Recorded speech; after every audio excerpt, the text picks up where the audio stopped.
Hello there, and good to have you along. I'm Howard Bentham, and this is OxTalks, the podcast powered by OxLEP, the local enterprise partnership for Oxfordshire, and sponsored by leading national law firm Mills & Reeve.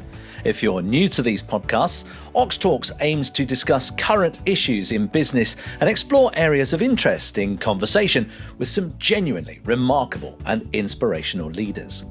Every one of my guests is keen to acknowledge the valuable support that's available from OxLEP and how it could be crucial in helping your company or organisation prosper. Geographically, our focus is on Oxfordshire's businesses in these podcasts, but naturally you may well be listening to us outside of the county. Many of the issues we experience here will be very similar to the ones that you're potentially facing where you are. Please join in the conversation and share any thoughts and feedback. Our social media is a great way to get in touch. We are at Oxfordshire LEP on X and Oxfordshire Local Enterprise Partnership on LinkedIn. You can raise a question for future discussions or leave your thoughts on the topics we discuss. Please use the email address on the podcast description, and we look forward to hearing from you.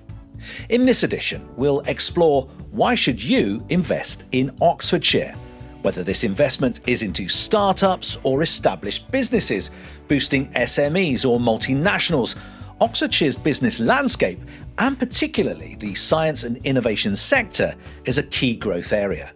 The facilities at science parks in Harwell and Culham, plus those at Oxfordshire's universities, make a genuinely significant impact, which is wide-reaching and often world-leading. To get an idea of the value of this sector, pre-pandemic figures show that every £1 invested in University of Oxford research and knowledge exchange activities generated £10.30 to the wider UK economy. Oxfordshire is one of only 4 county areas nationally which is a net contributor to the UK exchequer, with the county generating £23.5 billion worth of GVA in real terms each year.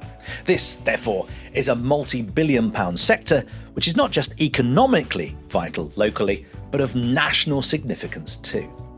However, Oxfordshire has a number of international competitors, which will all be striving for investment as well. Silicon Valley and Boston in the US, plus of course locations in Japan, China, Germany and the Netherlands all spring to mind. Our OxTalks guest has been instrumental in supporting research and innovation businesses here. He's the founder of Mission Street, a specialist investor, operator and developer of companies in this sector. Their current portfolio comprises of over 1.5 million square feet of committed projects in key strategic locations within Oxford, Cambridge and Bristol. I'm delighted to welcome to OxTalks Artem Korolev. Artem, good to talk to you, and thanks for being our guest on OxTalks. Should we start by learning a bit more about your organisation, Mission Street, how it came about and how it supports the innovation sector? Okay, so it's been an interesting sort of 6.5, nearly 7 years now as Mission Street. So I'd been through a build-up of another real estate startup to quite a large company. So that's what has now become Bentel Greenoak, at the time was called Greenoak. And I had a really good experience helping build a real estate business from when it was 4 of us to quite a significant investment manager. And towards the end of that, what I was seeing was a number of trends happening at the same time, right? So trend one was that commercialization of research was becoming a bigger thing in the UK. And you saw a lot of these shifts, particularly in places like Oxford, where with the advent of what is now OSC, with increasing venture investment, spin-out activity was increasing significantly from the university. So the academics were always there, right? The amazing university you have here and you have elsewhere in the UK were always there. It was that shift that actually, let's bring this into the real world and let's commercialize it and let's go a bit further than licensing agreements with other companies. And then the overlay of that was really the real estate story. So one of the challenges of the real estate world more generally, which is shifting changing considerably now is that historically you had standardized buildings and very long leases, and so the approach was unlike a lot of pretty much any other form of business. It was an investment. I'm going to invest money into a building. I'm going to build a building. I will put a for let sign on it. I will get agents on it, and I will lease it for a 15-year period.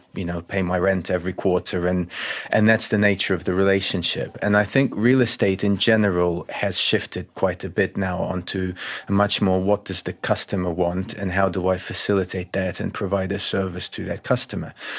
And particularly in the space of innovation, whether that's life sciences or other sides of research, that's more critical because these companies are evolving significantly quicker because their needs are more operationally complex and their needs are more technically complex. And the landscape when I was setting up Mission Street was one where you still had largely very traditional landlords. And I mean, we think about the word landlord and tenant, it's a very feudal type of terminology. I think people now are trying to use the word customer, which is probably more normal. And, that's shifted, right? So what was happening is most landlords, most developers did not want to touch science-related space. It was considered very complicated. And so you had a number of issues. Issue one was that actually delivering space suitable and being sufficiently hands-on to understand the needs of the customer in the research space was not something many were willing to do. And so you had lots of examples of occupiers becoming reluctant developers and essentially having to go through planning and convert their space. There was a lot of that going on around Oxfordshire at the time. And if you think about it, that's not the company's core business model. It's not their core element in terms of expertise, and it's not where they have buying power versus the contracting world, for example. And it's not good use of funds because the cost of money for a fast-growing innovation business is significantly higher than for a real estate investor. And the other thing that was happening is, you had a situation coming out of the increasing commercialization, increasing investment was a step change in the real estate market here. So Oxford, if you speak to the people who've been specialists here from a real estate standpoint for a long period of time, was a city where rents lingered in with a 20 in front of it for years and years and years.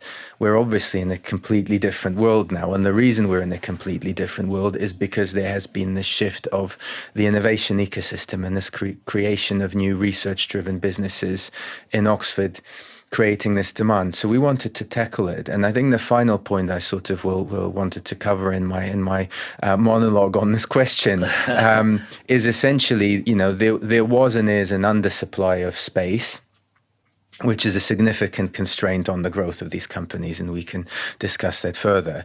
But it wasn't just the quantity of space, it was also the quality of space, which was the issue. And, if we think about what was and still is a very large part of stock for sciences in the UK.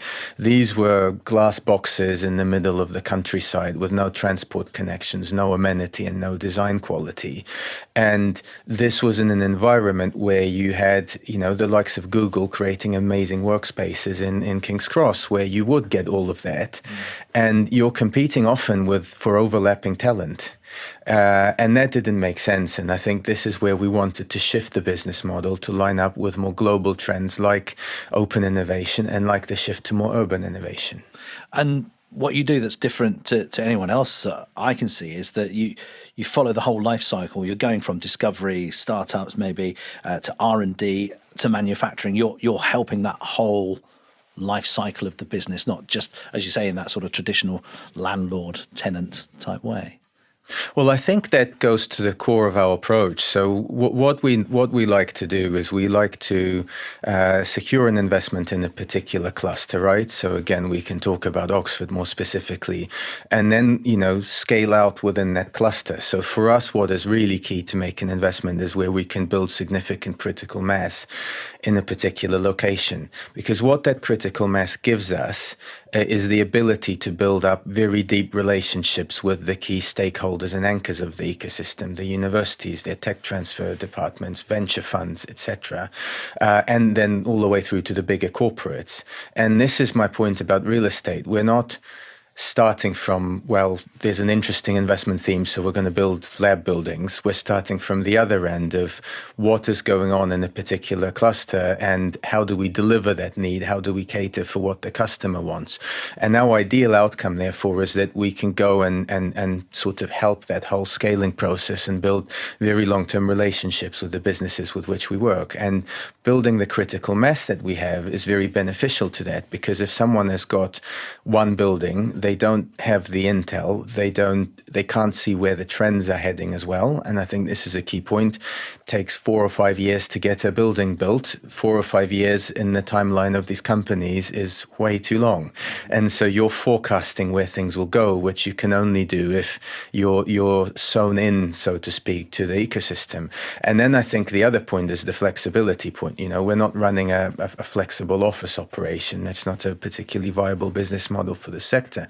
But what we are doing is offering a lot more flexibility than many others are, because we have this critical mass. So we may have a longer term relationship with an occupier.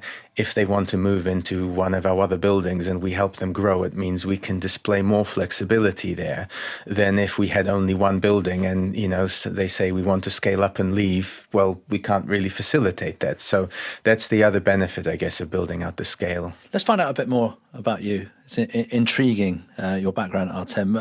You went to Cambridge University. You speak 3 languages. You've worked in Moscow. Come on, what's the story? Well, it depends how long a discussion you want to have on my story. But I mean, the languages are not my achievement. They're a result of my upbringing. So I was born in it was called the USSR still then.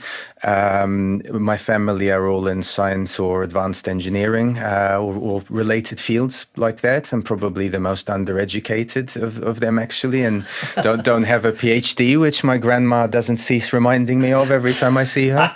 And then, you know, when the country was collapsing heading into the 90s, we emigrated and we ended up complete other side of the world in New Zealand. I used to have a Kiwi accent once.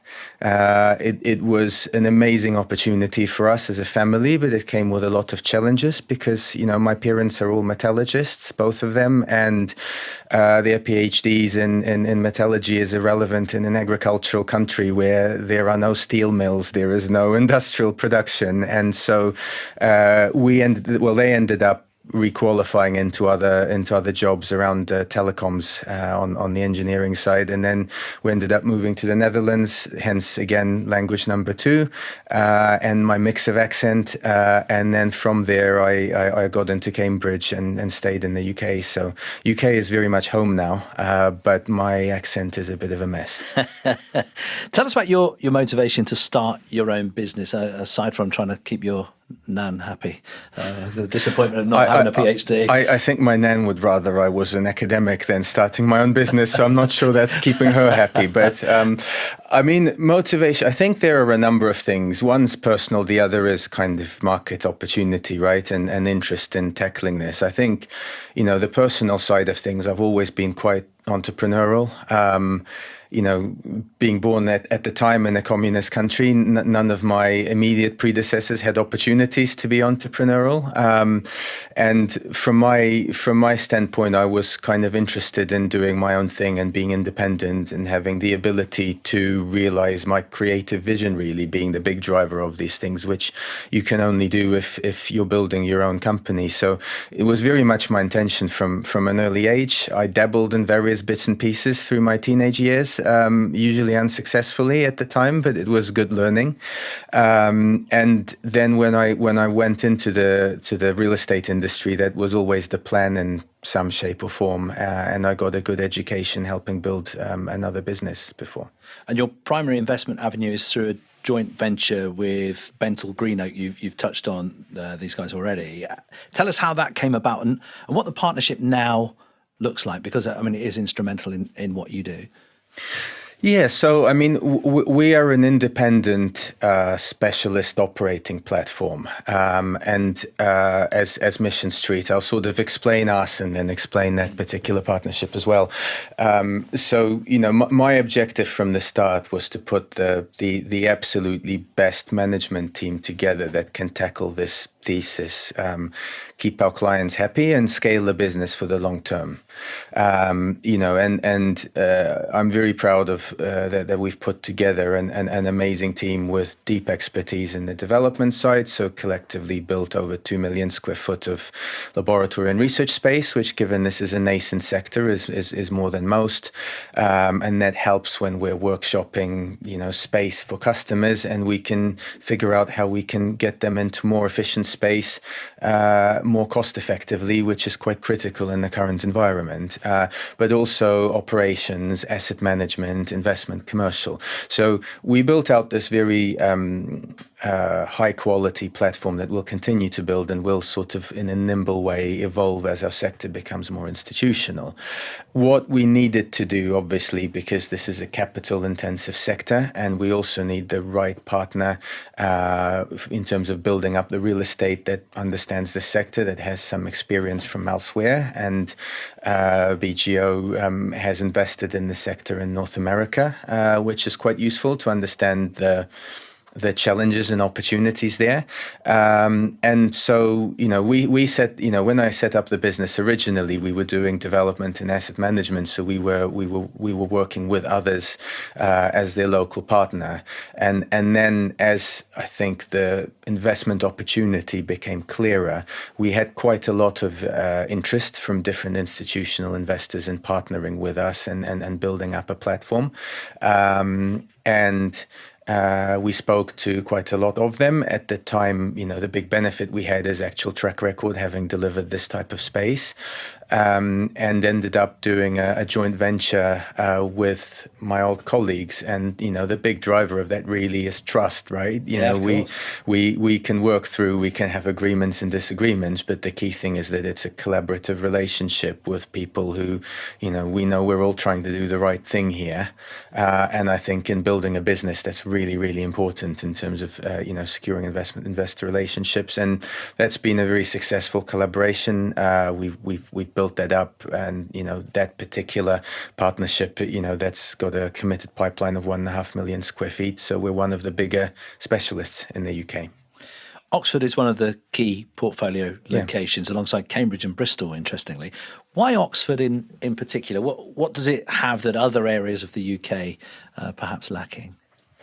Well, it's a quick commute from my house because I live in Oxfordshire, so that was a big driver. But on a separate note, look, what Oxford has, and this is important when looking at any location, right, is you need the anchors, right? I.e., what is the reason why a cluster is going to form in a particular location? Because, sciences has been flavor of the month in my world, in the real estate world, but you can't just go and build buildings in random places where there isn't a fundamental reason for companies to actually go. And so the starting point of that is you have the universities, right? And the benefits that they bring, and the world-class, always top 5 academic and research strengths that these universities have. The shift you're then layering onto that is, you can have a good university, but from our perspective, you also need company creation and you also need company growth, right? And the increasing investment and increasing spin-out activity that I was referring to earlier, I think is really, really key to that, right? Because without that, the whole thesis of what we're trying to support is not relevant. And I think it's also important that you have this range of companies. So you need early stage company creation, but in isolation, without the capital to support it, without the workforce to support it, right? Because, if you're going to join a startup and that's the only startup, that's a very high personal risk for somebody.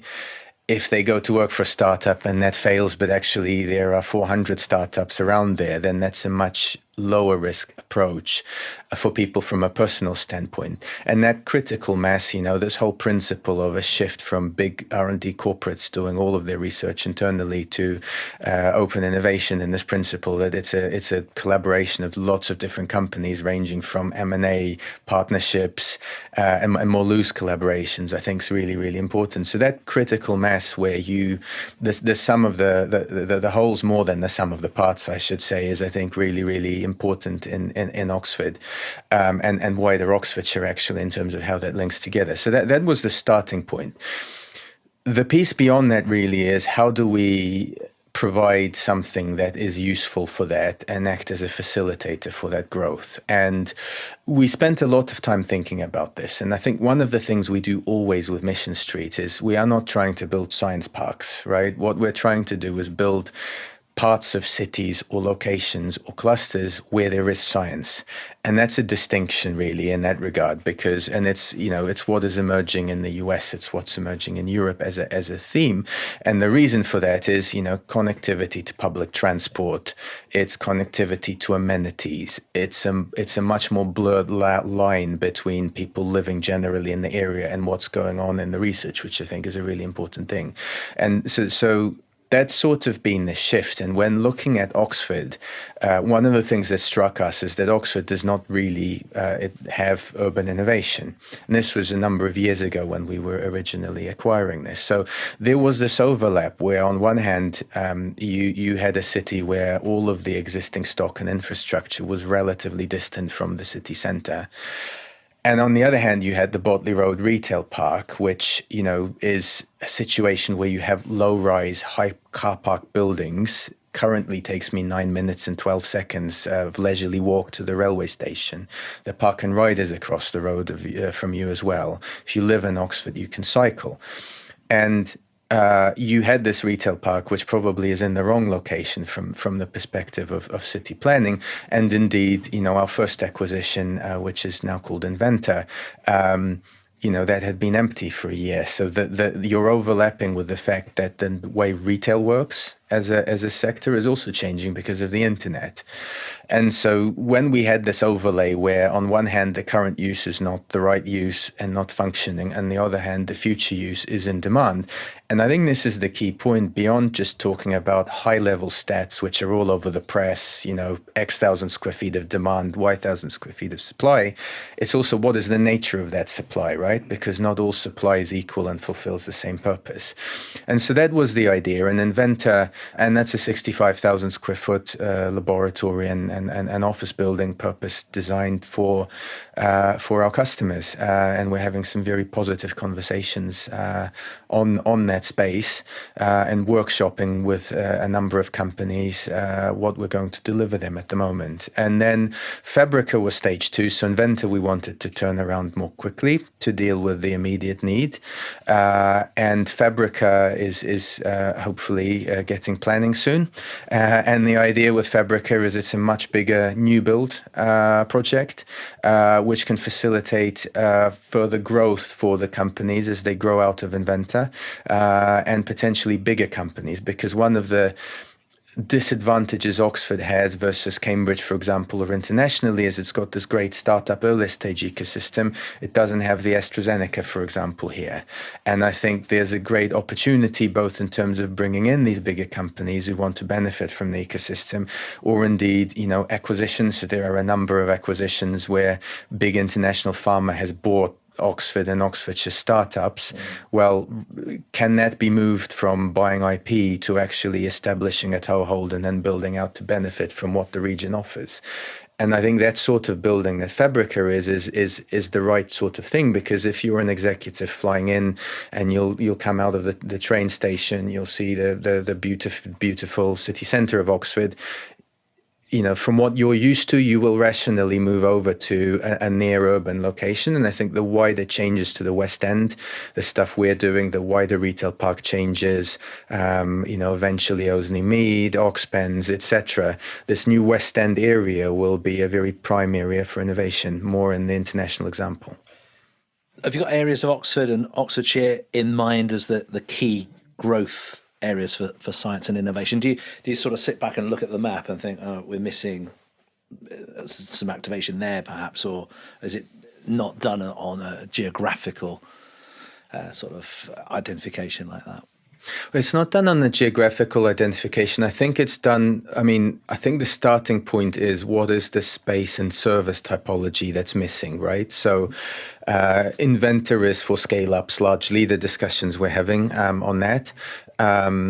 Fabrica's got even bigger floor plates, so it's probably largely the next stage of growth for some of these companies and others.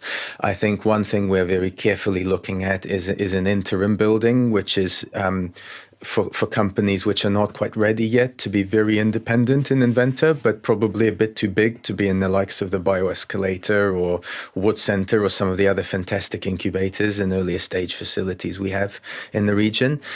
So it's more that we're trying to create these stepping stones, which goes back to your original point on partnering with businesses and aiding their scale up. And then when we establish where that is, then it becomes what is the right location for that use, rather than necessarily starting from a map. But the critical thing is proximity to the anchors, right? I think is really important. And then the second point is proximity to amenities, public transport, etc. We try to create space near infrastructure rather than create space and then have to argue to get infrastructure there, which is a slightly different dynamic. What about competition or the fight for investment against the likes of Silicon Valley, Boston, Beijing, the places I mentioned in the introduction? Yeah. What do you think is the key to increasing Oxfordshire's position globally? Well, I mean, I think there are a couple of things. I think, and I hear this when, we're long-term investors, so I participate in a lot of kind of civic-driven conversations, including those that OxLEP facilitates and others, right? And I think there is a risk of being complacent, right? When there is an amazing university that has got the heritage that Oxford University has, it's very easy to get very, very confident about a permanent global position. And I think something I have heard from people, when pushing for scaling and building the size of this ecosystem sustainably has been, well, maybe we're the little niche sort of nimble, smaller environment. And that could be true within reason, but if sufficient scale is not reached, and by scale I mean amount of companies, scale of companies, retaining some bigger companies rather than only losing them at a relatively early stage, availability of capital, availability of people at different levels of seniority and roles within companies, and real estate and infrastructure, you need a certain size to actually be competitive, particularly as the whole world is investing massively in scaling up. And I think, to give some figures for people on this, from a real estate standpoint, which is my area of expertise, Oxford's existing commercial science stock is about 1 million square feet. Cambridge is 4. Boston and the other Cambridge is 52 million square feet, and they're building about 15, which is more than the entire stock in the UK put together. The San Francisco Bay Area is 33 million. And if we benchmark again and we look at what's the equivalent amount of space that Oxford has internationally, our benchmark is not Boston and all of these other top ecosystem places. It's Chicago and Houston, which if you look in rankings of spin-out creation or venture investment are nowhere compared to where Oxford is. Denver or Boulder in the UK, it's the 12th largest market in the US, and their requirements for lab space are similar to Oxford, but they've got 4 million square feet, so they have 4 times as much space that we have. So I think the reason I'm mentioning these figures is not that, well, let's go and copy Boston, because you can't. It's bigger. It's a very different proposition. We physically cannot, nor should we, because there won't be the demand for it, build 40 million square feet of space. I think that's not the point. But the point is that difference, given the quality of what is produced here, and also it produced, environments which are actually thinking about what the companies need, not just monolithic science buildings. I think, we need to be more ambitious, really on that. But I think clearly things need to be unlocked for that to happen, right? Infrastructure needs to be unlocked, discussions like power, discussions like transport and dealing with traffic, which is, again, why I have this strong view that you need to build near public transport infrastructure. And that's where you create the critical mass, because I spend enough time stuck on the A34 roundabout at the moment. I think I spent 40 minutes there the other day just getting through the roundabout. And that's therefore not a sustainable approach, involving the local community, sharing local benefits, right? So this is going beyond business, and there are actually useful spillovers, et cetera, et cetera. We can keep going. But I think we need to not be complacent. We need to not pat ourselves on the back and say, we are a top global innovation ecosystem. We're a top global university. We have some absolutely amazing companies and people, but, we do need to grow to be more competitive. This is a good time to bring in OxLEP's Richard Byard, Director of Business Development, into the conversation. Welcome to OxTalks, Richard. In your experience in this sector, how crucial is collaboration in the innovation ecosystem? Absolutely crucial. I think Artem has just described the environment, the collaborative environment that everyone is seeking to achieve. And it's collaboration across multiple partners. It's the anchor institutions, the universities and major corporates.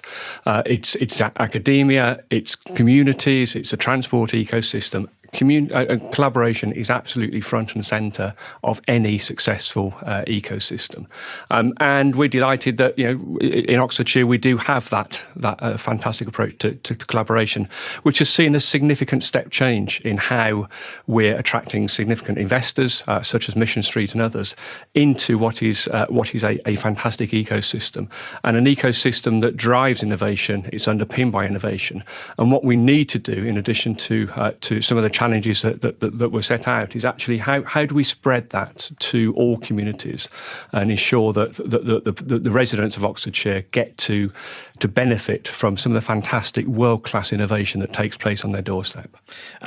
What's OxLEP offering in practical terms to help grow investment? I know you've had your recent impact report suggested you've helped land just under 300 foreign direct investment projects in the county since 2017. 6,000 jobs you've supported. That's incredible. It is, absolutely, and something we're very proud of. And that couldn't be achieved without collaboration. It couldn't be achieved without the ecosystem working together to land those investors. And what we do, we work with national government, with Department for Business and Trade, and with investors, and we will seek to identify premises. We'll seek to identify a strategic partnership, supply chain opportunities, links with academia, but also again links into skills and into employment opportunities. So think of us to a degree as a connective tissue across the various elements of the ecosystem. If we don't know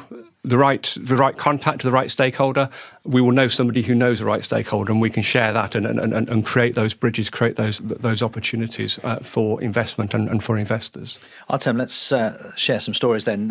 What examples of organisations that are making waves in the county's science and innovation sector? Who's caught your eye? Well, I mean, there are a lot, and it would be a bit of a disservice if I start discussing specific companies and not other companies. I'll sort of risk offending people, but there are some pretty amazing organizations that have either scaled up and raised substantial money even in the given time period, right? There are the likes of the MiroBios of this world and DJS, which have made significant exits and attracted very large international investors to Oxfordshire. And I think one of the things I really like here is that there is a significant diversity of research typologies, right? If you go to Boston, and I was there last December in the airport, they're asking standard US border security questions. What do you do? It is very heavily pharma and biotech. Oxford's got that, but Oxford also has a significant area around quantum. It's also got a very strong green tech environment, and I think maximizing the opportunity from this cross-sector collaboration that could happen here is going to be very, very key. And when you say cross-sector, talk about cross-geography here, because as we said at the introduction, it's Oxford, Cambridge and Bristol that you're looking at as far as your portfolio. What about the collaboration between those sort of geographical areas and companies there? So, I mean, look, I think in general, the UK can benefit and have a stronger competitive position by having a slightly wider proposition than only specific markets, because back to my earlier point, we're never going to have the scale of Boston. It's probably not beyond carrying capacity to try and do that. However, presenting, whether that's the Golden Triangle or an even wider definition of that, and linking supply chains, linking businesses in a way that collaborate for a wider proposition, I think can be very beneficial. I think trying to do that in reality is rather challenging. A lot of companies we deal with are very either Oxford focused or Cambridge focused and not necessarily moving between the two. There are examples of companies in Bristol that have come out of Bristol and moved to Cambridge, for example, where one of the reasons was lack of space, which we're trying to address. But I think to the extent that we can in our very small role, because remember, we're an enabler, the actual driver of this, that's ultimately our customers. These are these amazing companies with amazing, innovative people. And I think, what we can do as a facilitator with things like if you're in one of our buildings, you can hot desk in another of our buildings, and the sort of the operational layer that we put on top of the physical infrastructure and introductions and facilitating things. And, we do a lot of engagement with our advisory board as well, who are on the science and investment side. To the extent we can help that, we of course will, because I think it would be quite beneficial. Just picking up on some of the collaborative points that Artem's making, Richard, how can OxLEP help make the most of the assets and knowledge, if you like, in the Oxford-Cambridge region? I know a lot of your work in recent years has focused on showcasing key sectors in the region, particularly at national and international events. Absolutely, yeah, and we very much engage with the Oxford-Cambridge Pan-Regional Partnership.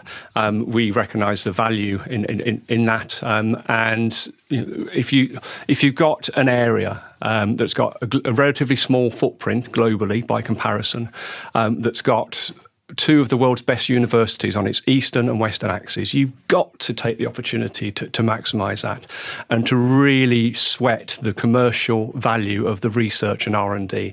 And that's what we're looking to do through working with the Pan-Regional Partnership and also with government, Department for Business and Trade at international events like MIPIM, but also UK REEF as well. And we're just developing a UK investment atlas, which is drawing together and within the PRP, that's drawing together some of the investment opportunities that are available. So things like the Cowley branch line, very, very relevant to where we're sat today. How can we improve the public transport access from this site into Oxford and then onto the national rail system? Cowley branch line is part of that. If we can raise the awareness of that and other investment opportunities on the global stage, then we think that's absolutely worth doing. But equally, again, there are some very, very focused community benefits through working across that geography. If you look at some of the communities there, some of the key skills that we have, but also reflect and look differently, and in terms of where's the market taking us, and what skills will be required in the next decade or so, and how can we work collaboratively across that area to ensure that young people and those in the education system currently actually have the skills that your tenants require, Artem, moving forward, because that's a key plank of and a key part of the successful ecosystem is that supply chain of skills, of talent that will serve your clients, your customers, and ensure that we as an area, locally within Oxford, but also across the area to Cambridge, have these skills available to succeed, drive attraction, and to continue to support UK PLC. We are sat in one of only 4 areas in the UK that's a net contributor to UK PLC. We need to drive that. So investment in Oxfordshire helps support the rest of the UK moving forward, and that's something we should be very proud of. It strikes me, obviously, you're different organisations with different functions, but ultimately you're both enablers. So conversations between you two are crucial to trying to make these things happen. How's the work with OxLEP been fundamental in some of the projects you're involved with? Yes, I mean, look, I think we've had a fantastic collaboration with them. I think they add a lot of value to Oxfordshire and to the ecosystem, and that's through a number of fronts, right? And it goes both ways, right? In terms of sort of connecting us to key individuals and key organizations when we made our first investment, in terms of helping build the profile of what we're doing in this two-way street in their role as a facilitator for foreign direct investment and new companies entering and trying to find that physical infrastructure base, all the way through to the other direction. We've had conversations with the OxLEP, with some of the challenges we've had with power infrastructure, for example, and some of their engagement on that with central government, which is one of the big constraints in Oxfordshire. So it's been a very positive dynamic. I think, if I may, I just wanted to touch on some of the stuff that were raised earlier about the sort of the spreading the benefit and the skills piece, because I think that's a really, really important piece of this puzzle, right? So there's been a lot of discussion with physical infrastructure around what we do of, let's make this more open to the local community. And I think the key bit there is that just taking the fence off a development is not really sufficient to create that solution, because if what you have is a series of buildings and lots of car parking between them, taking a fence down, people aren't going to go there, and well, if they will, then they'll loiter around and people will wonder what they're doing there. That's not, I think, the point. The point is, if you're creating this concentration of highly creative, highly innovative people, there has got to be a spillover to the wider community. There's got to be a spillover where people may not have had the exposure of considering a career in STEM or in tech or in creative related industries, where they see this from an early enough age where they can work towards that and they can have this opportunity. And I think there's the physical piece of, not just taking the fence down, but creating the public realm, creating the amenity, creating, cafes, creating museum space, creating festivals, etc. And then also how this is run. So, a lot of all of our facilities, the security line is within the actual buildings. It's not around the buildings as this sort of barbed wire fence and guard tower. The cafe we're doing in Fabrica, for example, is usable by people living or whoever wants to use it, as well as people in the building, and you're blurring that gap. You're making sure, in Cambridge, we have a 24-acre master plan there, and we have a climbing wall, we have lots of playgrounds, we've got lots of stuff that makes it interesting for the local community to actually come in, and then they get this exposure, and we've been calling it for years science on show, or you've always had public art and developments. We're calling what we're doing public science, of actually being an active facilitator, acting as a facilitator of apprenticeships and internships. Fabrica is the first building where we're actually voluntarily, it's mandated Oxford living wage, for example, in that building, and even for the cafe operator or facilities management or anyone that has anything to do with the building. So I think that's a really important piece. We all have a responsibility as long-term stakeholders in Oxfordshire. Artem and Richard, thank you both for the moment. We'll chat again shortly. And thanks for listening to OxTalks, the podcast powered by the Oxfordshire Local Enterprise Partnership and sponsored by leading national law firm Mills & Reeve. If you want to get in touch with the team at OxLEP to comment on what you've been hearing, you can find us on social media. We're on X at Oxfordshire LEP, or via LinkedIn. Search for Oxfordshire Local Enterprise Partnership. Perhaps you run a company or organisation that's looking for some specific help, or simply need a steer to the most appropriate business advice available.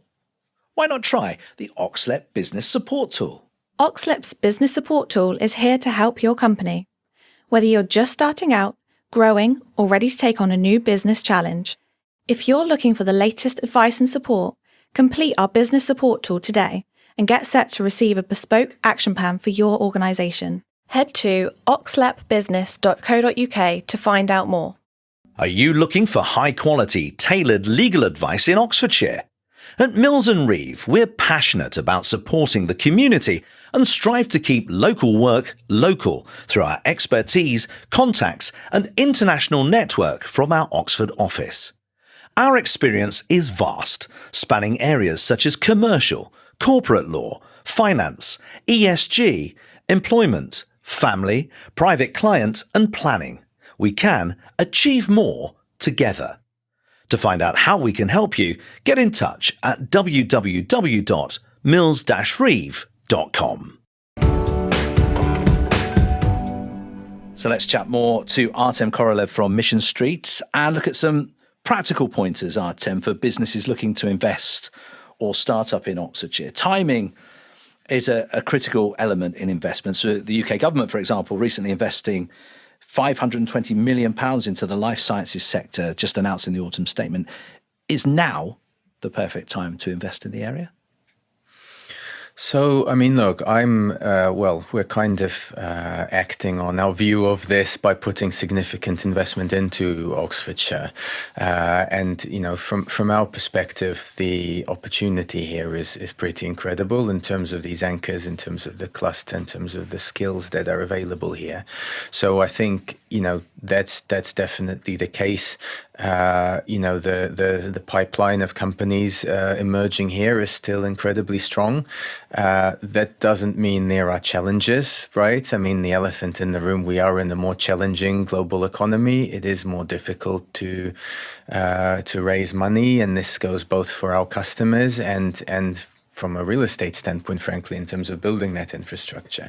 But I mean, the long-term theme is backed by demographics, aging population, health, environment. And I think, you know, Oxford and Oxfordshire is as good as, you know, placed as anyone really in helping tackle those issues. So I think the opportunity is definitely there. And what about reaching a global audience from here? We can talk about local issues, and you mentioned about sitting in traffic on the A34, but and all the issues that we have around here. But obviously, we want to look out and not look in. So reaching that sort of worldwide audience, I think it's continuing to develop the strong brand. I think it's initiatives like the ones that the OxLEP is doing, and doing this in as joined up a way as possible, really, in terms of promoting the region internationally, and sort of being more coordinated between private sector, public sector, central government, local government, etc. But I think we also have to unlock some of the issues that you alluded to from a local standpoint, because I think, you know, Oxford has an amazing brand, which comes from hundreds and hundreds of years, really, as an amazing location from an innovation standpoint. And I think people internationally are aware of that brand. I think once you've got people interested and they're looking, then they get hit by all of the local complexities and local challenges that need to be unlocked. And I think we all need to work together very collaboratively to try and unlock them, because I don't think we necessarily need to sell Oxford as an incredible knowledge-intensive location. It is. Richard, maybe you want to add on that. I mean, great brand, but shame about the infrastructure. Great brand, improving infrastructure, definitely. An awful lot of opportunity. I think you made some really interesting and very telling points. What we need to do is ensure that we can maximise the brand, engage all the key stakeholders. You mentioned some North American locations. That's predominantly based around life sciences. We've got an incredibly successful life sciences community in Oxfordshire. How do we link those two? Well, we do that through engaging with the overseas posts, with UK government, but also through attendance at international events as well, and really take the Oxfordshire message to the various markets we're looking to attract. And if we think about, I mentioned life sciences, but there's space, satellite, there's quantum. There are some fantastic areas and sectors where we really are world leading, and perhaps we haven't banged the drum loud enough, but certainly that's something we're very keen to do. And I think there's also the element of how, when we get the investors, when we get potential investors interested, what we're really good at, and this is down to people like Artem Mission Street and others, is actually having that team Oxfordshire and putting on a show, creating the right team around that investor, whereby we can address their concerns around and opportunities around skills, around transport, around housing, around quality of life. Just make sure that there is that Team Oxfordshire approach that sits behind the investor, provides them with the information they need, do a series of show and tell visits around various locations, because we've mentioned a lot about the commercial development opportunity. Was absolutely right. People need houses, they need quality of life, and we've got that we've got that quality of life offer, and we shouldn't understate it. And there are some fantastic opportunities there for families to come and relocate to Oxfordshire. Fantastic quality of life, and we've got some world-class leisure facilities. You only have to go into the north of the county, Blenheim, but access to London. Access to London is key, which is where, again, if we think about what I said earlier about the Cowley branch line, if we can provide that transport link into Oxford and then direct into London, that's a key attractor to investors. So, yeah, there's a lot happening on the global stage, but there's equally a lot more we can do. But it's a collaborative approach, and that goes back to the start of the conversation. We cannot do this in isolation. We don't do it in isolation. We've actually got a really good collaborative team approach to supporting investment and supporting Oxfordshire. And if you like, at the start of that pipeline are the university graduates and the spin-outs that are looking for the premises that you're helping to provide here. Richard, an OxLEP view on this. I mean, do you think the spin-outs are key to growing sectors like life sciences for the future? And what's OxLEP doing to support this? Spin-outs are absolutely key.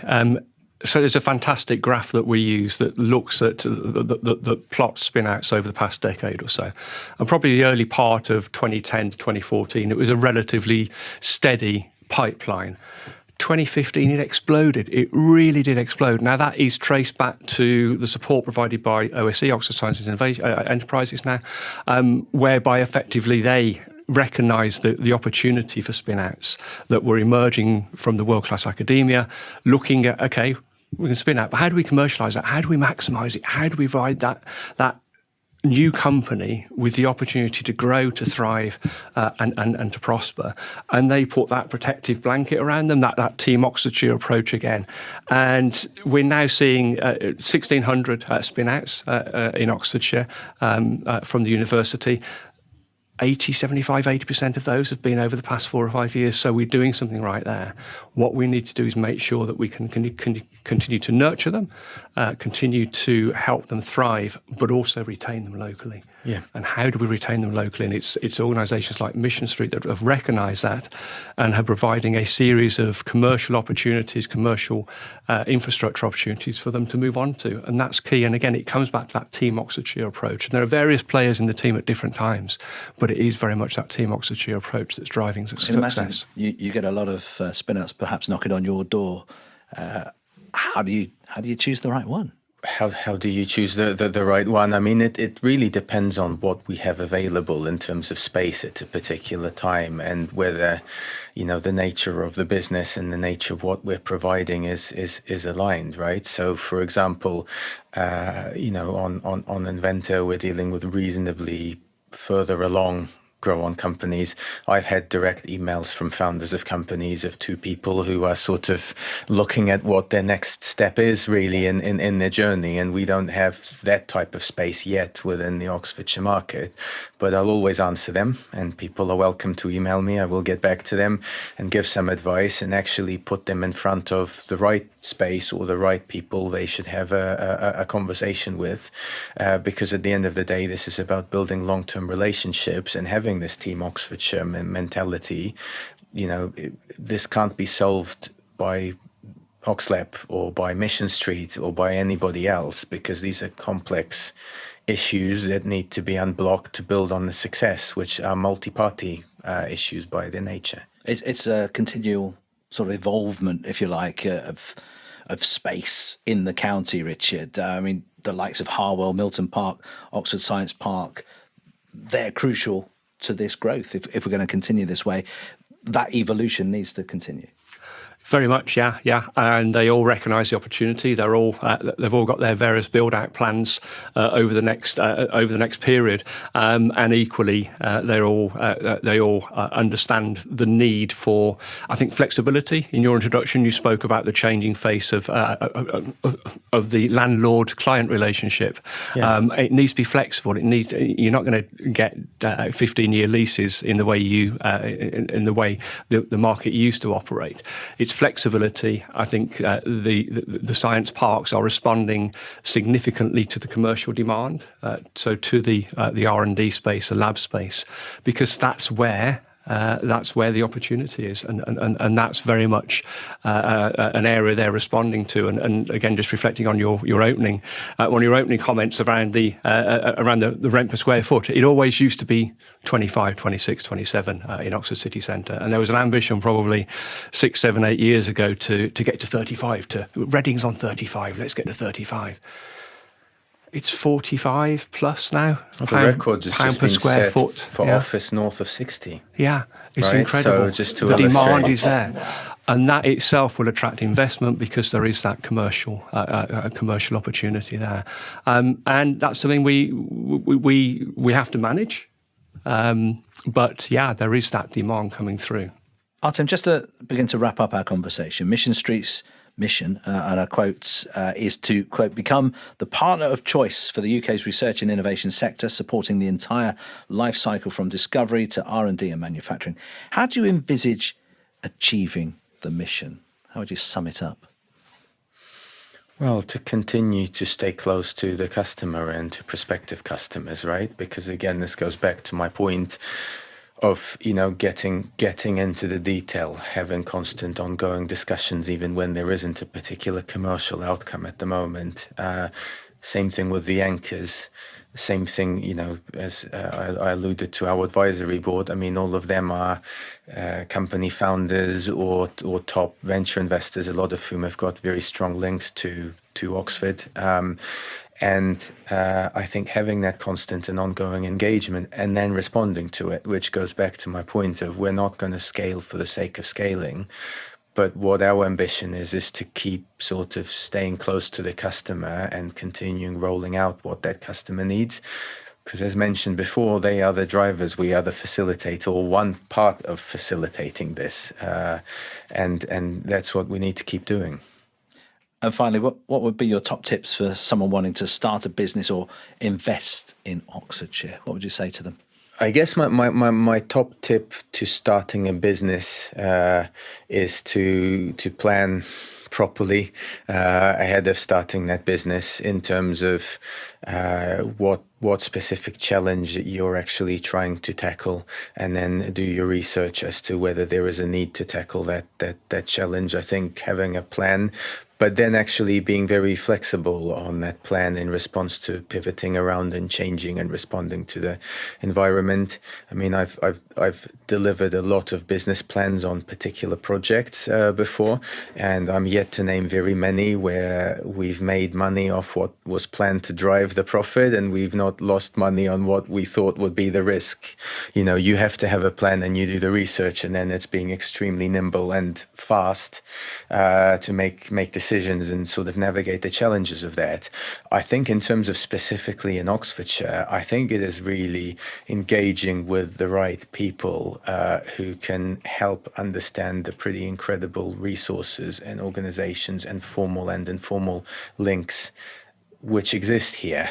This is the likes of OxLEP, who are fantastic. This is the likes of, and someone will be offended if I don't mention them, but the likes of Advanced Oxford, for example, and the fantastic work that they've been doing as well. It's with the incubators which are in existence around the area. It's with access to the university in particular areas where they can collaborate, and various entrepreneurship networks with the investment community, etc. I think the point is you've got the whole benefit of being in a cluster like this is you can derive a lot of benefit from being in a cluster.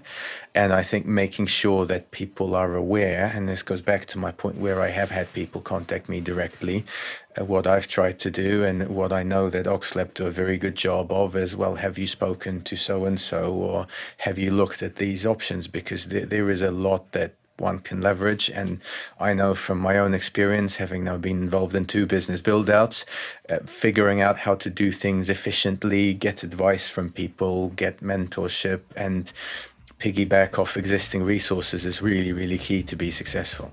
Huge thanks to Artem Korolev from Mission Street. A big thank you also to Richard Byard from OxLEP as well. And thank you for listening to OxTalks, sponsored by leading national law firm Mills & Reeve. There are now a number of editions of OxTalks available from where you normally get your podcasts. Check out some of my previous conversations, including how to build your personal brand with Paul Wilkinson from Paul Wilkinson Photography, Fiona Reid, Associate Professor for the MSc Bioscience Entrepreneurship Programme at University College London, with some top tips on starting a new business, and the CEO at Bicester Motion and Bicester Heritage, Dan Gagan, on what makes a great leader. All well worth a listen. Please spread the word, tell your friends and colleagues about us, and if you feel so inclined, leave us a review. You can offer your thoughts and suggestions on our social channels and email your questions for inclusion in future editions too. The address is on the podcast description. Business support in Oxfordshire is close at hand. The OxLEP business support tool can signpost you to expert help in a matter of minutes. It's definitely worth taking a look. You can find it on our website, oxfordshirelep.com. But for now, from the whole OxLEP team and from me, Howard Bentham, it's goodbye.